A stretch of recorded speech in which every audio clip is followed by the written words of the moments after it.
Wyatt. What's up, Sean? What do you want to cover today? I'm thinking we go with the big boys. We're looking at full-size pistols. Ooh, I like it. Let's do this.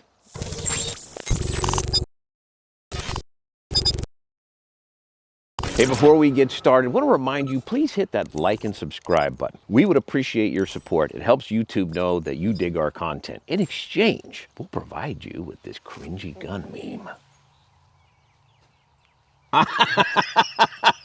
Okay, guys, just to point out, this is our list that we came up with. It's not necessarily a list that you'll agree with. We cover so many good guns, but these are some of our favorites. If you don't agree, let us know down in the comments below. We couldn't get to them all because the video would be hours long, right? Yeah, in the interest of not taking up your entire lunch break, we got to keep it down to like 5 or 6. We'd like to include all of them, but we're not going to drop an hour-long video on you. Oh man, we are starting out with the Walther PDP Special Forces. Nah, dude, SF means steel frame. You're right, of course. It is the steel frame PDP, and this is brand new, and oh man, is it hot. It's got the super nice magwell, 18+1 capacity. Of course, it's got the super grippy grip. You got the super terrain serrations, everything's super about this gun. And I just love the accuracy. The trigger is outstanding. And then of course, we got a Hollow Sun comp mounted on here. Wyatt? Yeah, so I was super excited to see the PDP steel frame come out. A lot of people were clamoring for this because they love the PDP, but they had the old PPQ steel frame. So it was great to have them bring a heavier competition-oriented gun or just a great range gun to the PDP platform. And like Sean mentioned, man, the trigger on this is amazing. It's actually even better than the stock PDP trigger. So with all that said, man, you have that extra weight, great trigger, great shootability. Man, this is a tough package to beat, absolutely. And it looks cool. What the hell happened here?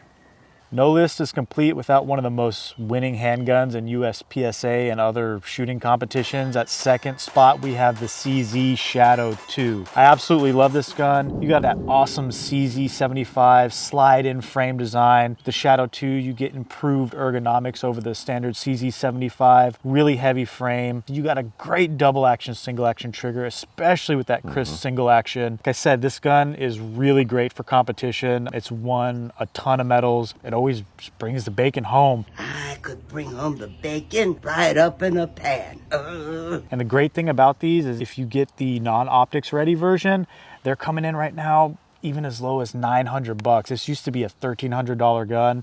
You can get optics ready versions for about $1,100, and the prices on these have really come down, making this just one of the best value buys and full-size handguns out there. Yeah, right on. You know, I just recently kind of came into CZs, and I've really enjoyed the ergonomics. The low bore axis is another thing that really sells them for me. I just love how they perform. Just super solid guns. I like that. A really keen option for a lot of folks out there. Oh man, next up got to be the Staccato P. One of my absolute favorites, and one that I still train with. I've trained with this thing for over a year now since I got it from Staccato. I really love this gun. 20+1 capacity, or excellent texture on the grip. I'm not a big fan of grip safety or the manual safety, but that's kind of part and parcel of the 2011. The trigger is phenomenal and the accuracy is amazing as long as you do your part. Wyatt?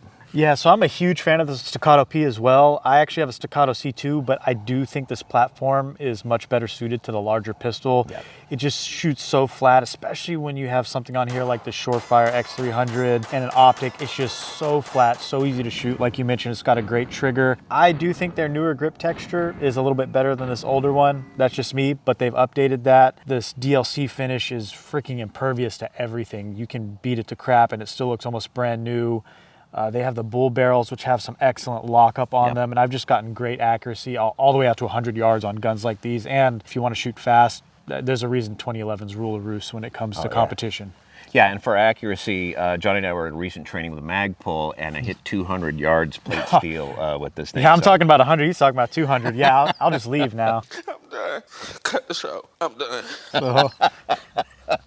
You've now reached the middle of the video. And we want to take a moment to remind you that there is an article on this entire video over at pewpewtactical.com. Now the question is going to be, who writes it? Well, I guess it's going to be me if you're just going to hit me on the shoulder like that. By the way, if y'all didn't know, I'm the one of the editors there. They just had me come out and pretend to shoot. So, but all I really do is write the articles. Head over to pewpewtactical.com.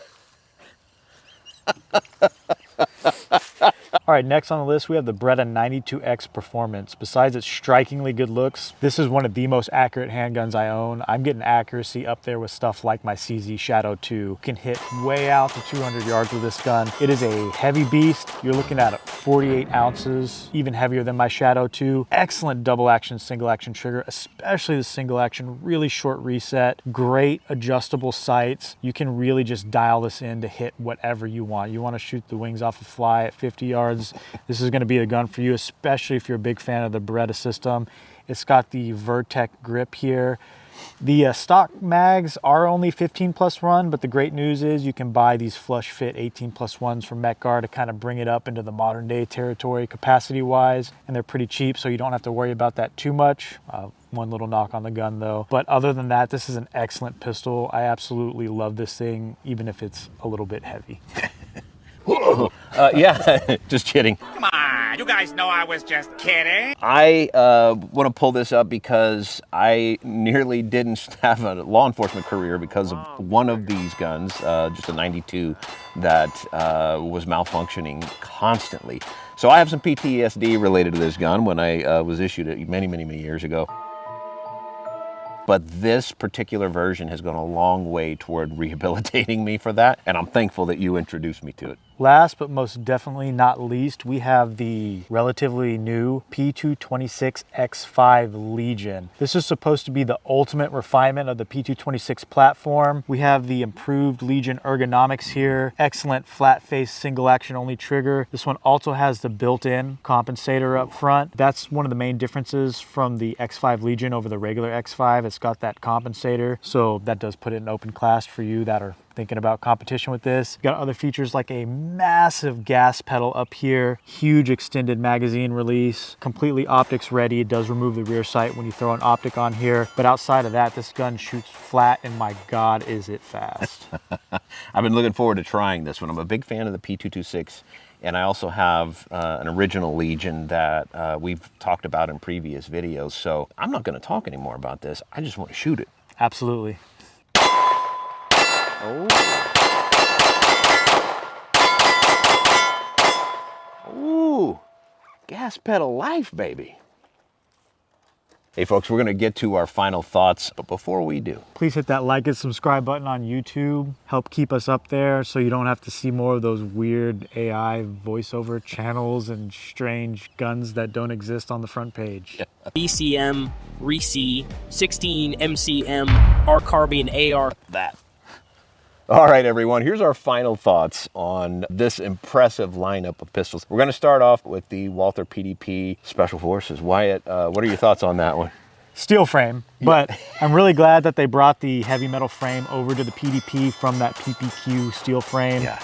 It's got a great trigger, it shoots really flat, you still get those really good ergonomics, and I do like that honeycomb grip, and that magwell is just absolutely sweet. Yeah, I had the same experience. The trigger is phenomenal. Getting back on to trigger reset under recoil is super easy, which allows you to speed up and just super easy to control. Moving forward to the CZ, what are your thoughts on that one? Shooting all these back to back, I still come back to the Shadow 2. Yeah. It's still one of the fastest guns. I mean, granted, I do have a lot of experience on that gun, but it's just something about that grip. It just locks into my hand.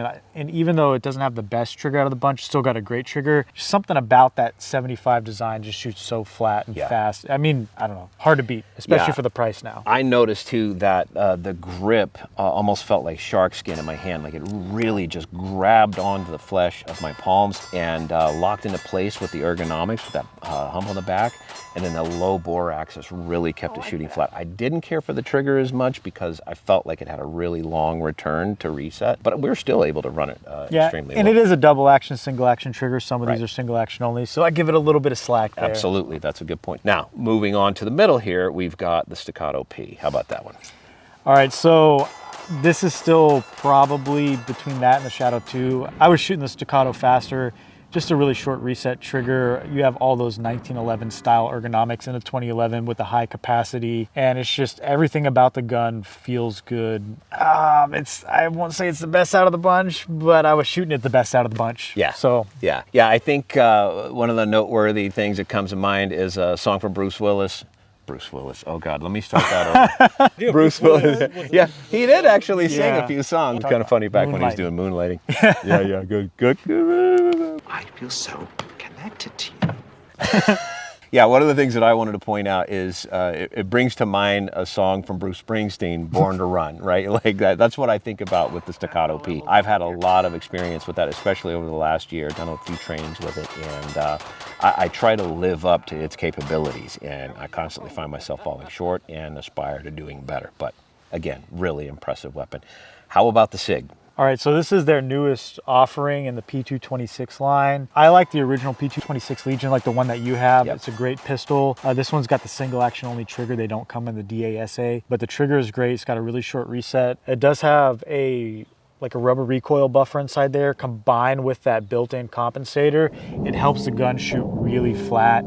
I think where this shines is just in speed shooting. You could absolutely do some bullseye shooting with this gun, no problem, but with that big gas pedal and that different X5 Legion grip, it's a little bit different than the normal one. I just really think all those extended controls give you a really big purchase with the compensator, and you just keep that thing flat and on target. Oh, so. Yeah, that's what was my experience too, because I haven't fired this weapon before we started doing this video, and that first mag through, I was really impressed. I did note that there was a little more mass, like a taller bore axis compared certainly to like the CZ, but the compensator and especially that gas pedal really helped mash it down and just keep shooting flat. Yeah, if you're a fan of the 226 series, I mean, this is the pinnacle of that right there. Right. You're not going to find one that shoots flatter unless it's a custom gun for the P series. Yeah, and then of course, last but not least, the Beretta. It's a really heavy gun. It's really accurate. I really like this gun. It's got a really good trigger. I think the double action is better than it is on the Shadow 2. The single actions are really close. One of the gripes I do have is the safety does kind of get in the way when I'm racking a little bit, but it does have a nice thumb rest and gas pedal. The takedown lever doubles as a gas pedal, and you got a nice big one on the thumb rest. And it does help keep this gun down. It shoots flat. If you're a really big fan of the Beretta series, you don't mind a really heavy, soft shooting pistol, this is awesome. And I do really like the sighting setup. And for me, this is just really accurate too. So if you want to do a little bit of bullseye shooting and things like that, this is a great gun for that. Yes. Hey man, we really appreciate you watching this. We want to point out again that this list is just one that Wyatt and I came up with, so it's not necessarily going to fit your needs or even the ones that you like. We also want to point out that these guns are pretty expensive. Most of them are well over $500, $700, even $900. They're not going to be budget ranges, but again, these are top performers. These are ones that we really appreciate for a number of reasons. Accuracy, reliability, capacity, and a lot of different ergonomic features that are just impressive. And a heck of a lot of speed. Oh yeah, on this table. This is a fast table. Yeah, right you can really run these guns pretty hard and fast. That's going to do it for us, guys. We appreciate you watching, and we'll catch you on the next one.